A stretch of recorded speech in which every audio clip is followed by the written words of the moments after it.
Hello everybody, Rogue Fox here, and welcome back to another Minecraft tutorial. Today, I'll show you how to make an expandable storage system for Bedrock Edition. What we have here is a plain old boring hallway, but if we place our button down right here and press it, this will reveal our hidden storage. Now, like I said, this is an expandable storage system, so you could expand it more than this, but for the demonstration, I thought this would be sufficient enough. Now to close it up, all we have to do is press our button once again. All of our storage will hide away, and then all we have to do is remove our button and then go on about our business. If we take a look down below, not only does it look like Christmas down here, but the redstone may look a little intimidating. But I can assure you that the redstone for this build is actually very simple. Now you may also notice that we have a bunch of blue and orange circuits. And what these are modules. And for this tutorial, I'll be showing you how to create one module. And then to expand this, all you have to do is drop one module next to the first one. And then keep going down just like you see here. And if you want to move to the other side just like this, you can do that also. As far as this green circuit is concerned, the way I have this wired up is so that everything opens up sequentially. So just like you saw up top, let's go ahead and press our button right here. All of our pistons move in sequence just like that, and let's press it once more because it's satisfying to look at. There we go. Now you don't have to wire it up this way. There is a standard way of doing that, which I'll show you how to do. But if you are interested in wiring this up sequentially, like I have here, I'll show you how to do that as well. To make one module of the expandable storage system, you will need a 1x5 area, and you'll need about 5 blocks in height for the wall or floor level. Now with that being said, let's go ahead and take a look at our supplies. And there we go. There are all the supplies we'll need for today's build. Now notice we do have a trap chest and a chest. So if you're creating multiple modules right next to each other, you'll do a chest. The next one will be a trap chest, chest, trap chest, and so on and so forth. Now if you want to pause the video, go ahead and do that. Grab your supplies, and then we'll jump right into the build. Let's go ahead and lay down our blocks. So from the front side, what we want to do is place down 3 blocks just like this. Right here, come a block up, another block up like this, and then one more block up just like that. So this should be your pattern. Now let's go ahead and begin our redstone. So what we want to do is grab a redstone torch, place your redstone torch right here on the front, get your repeaters, place your repeaters facing in this direction going into the block. These will be turned on. Grab your redstone torch once again. On this back side, place down your redstone torch. That will invert. Come one block up, and on the front side, place down another redstone torch. That will stay on. And then on this top block, go ahead and place a redstone torch on top, and then that one will invert. Now if we take a look at it from the side, this is what your redstone should look like. Now it's time to place in our sticky pistons, our chest, and then our floor and wall block, depending on where you want this. So for the sticky pistons, what we want to do is come down here to our redstone torch that's powered on. Place your first sticky piston facing forward, that will extend. Place one right above it, that will extend. And then one more right above that one, and that one will stay retracted. Now go ahead and place your chest right in front of that one, like that. Get your sticky piston once again, and above this redstone torch, go ahead and place it facing up. That will extend. Now all we have to do is grab our floor or wall block and place it right there. And believe it or not, the circuit is completed. So let's go ahead and give it a test. We're going to place a lever right here and flip it. That's going to retract. Our chest is going to extend. And then if we turn it off, our chest retracts, and then our floor or wall block comes back out. For those of you who have seen my hidden chest tutorial that I released a couple of months ago, this may look very familiar. Right in front of us is a wall and floor. Now to reveal our hidden chest, all we do is grab this lever, place it down right here, flip it, and then that will reveal our hidden chest, allowing us to grab our items inside. Now when we're all done, all we do is break this lever, and then it'll close right back up. But the only difference with this one is the redstone fits within a 1 wide area, so because of that, we are not limited to only having 2 chests right next to each other. And because this is also a 1 wide circuit, we can expand this and make this as big as we want, and each module will be independent of the other one. After you've made as many modules as you'd like, it's time to wire up the whole unit into one circuit. So for each module, you'll need an additional repeater. Now let's go ahead and run repeaters into these blocks right here. Get your redstone dust, place redstone dust right behind it. And as I mentioned earlier, this will be the standard way of opening it.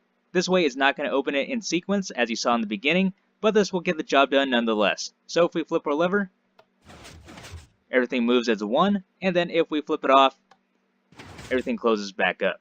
For those of you using the standard input and you have more than 15 modules, you will run into this issue. So these are 16, 17, 18, 19, and 20. After 15 blocks, the redstone will die out, as you see here. Now we need to extend our line, and let me show you how to do that. It's very simple. All we need to do is knock this redstone out, place down a block with redstone dust on top, place a block above this redstone right here, redstone dust right here, a repeater set to 1 tick, and then redstone dust right there, or you could even use a block, like that. So that is fixed. Now there is one issue with this. If we go ahead and flip our lever, you can see there's a 1 tick delay on the second set right there. To fix this, all we need to do is come to all the repeaters before this section here, and then set these to 2 ticks. Just like that. And then everything will be matched up once again. For those of you wanting to wire this up so it opens up in sequence, I'll show you how to do that right now. So what we're going to do is come down to this model right here. We're going to knock this repeater out and place redstone dust running into our first module. So that's 0 ticks. This repeater is going to be set to 1. We're going to set this to 2. We're going to set this one to 3. And then we're going to set this one to 4.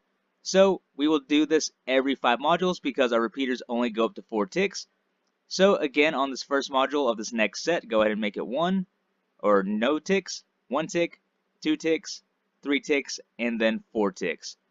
Now if we go ahead and try to test this out right now, you can see we do have a sequence, but they're not all in sequence with each other. So let me show you how to do that. What we're going to do is come 3 blocks over right here. So on your third module, place down redstone dust, a repeater set to 4 ticks, a repeater set to 1 tick, and we're going to run that into a block.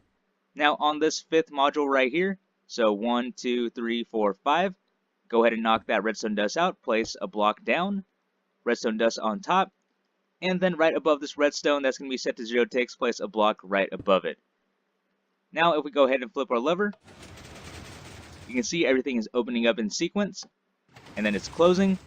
So what's going on? We have 0 ticks, 1, 2, 3, 4, and then as we come over here, this is going to be 4 ticks, this is going to be 5. So then when we get over here to the 0 ticks, this is going to start on 5 ticks, 6, 7, 8, and then 9 ticks. So that is how that's going to work, and that's how you make this open up in sequence. Now that I've shown you how to wire everything up so it goes in sequence, let's go ahead and come back over to our demonstration model and look at it once more. So right here, again, we have 0 ticks, 1, 2, 3, 4 ticks. We have 5 ticks right here, so this starts at 5, 6, 7, 8, 9 ticks. 5 more ticks here, so this starts at 10, 11, 12, 13, and 14 ticks. Now we do have 15 modules, but remember at the beginning, our first one is 0 ticks. And to make this go over to the other side, it is very simple. You can probably take a screenshot of this right here. That is how we connect it to go to both sides. And for the input, this is very simple. All you need to do is hook up a T flip-flop just like this. So a dropper facing up, a dropper facing forward, and then a hopper running into this bottom dropper. And then you place a comparator running out into a repeater that runs into a block. So that will power this redstone right here. So we can go ahead and press it. And the reason we have redstone dust on top is so we can power it from the top side. So let's go ahead and grab a button real quick. And let's go ahead and grab the stone button. We can place it down, press it. That activates the redstone on top of that dropper, activating our T flip-flop. And like I showed you earlier, we can remove this button like that so it stays hidden. No one knows it's there. And there we go. Now the cool thing about this build is that you can place it in your wall or your floor depending on where you place your blocks. So if you want to place this in your wall, on this extended piston here, just go ahead and line up a bunch of blocks. So this would be your floor, this would be your wall right here. And I believe I forgot to put stairs in the supply list, but you want stairs going like this, so when we open it, we can still access our chest. So if we flip our lever, we can still access it just like that. Now, if you're wanting to put this in your floor, all you have to do is move your blocks. So we're going to go ahead and remove all of these. So if this was your floor right here, let's go ahead and close it back up. So this would be our wall right here. And let's just extend this out one more block. So this would be your floor, and then we can go ahead and flip our lever again. So there we go, all the chests would pop out of your floor right against the wall. So those are 2 ways that you can do that. And there you have it, everyone, the expandable hidden storage system for Bedrock Edition. This is the end of our tutorial. I really hope you guys enjoyed. This has been Rogue Fox, and I'm out. I'll see you later.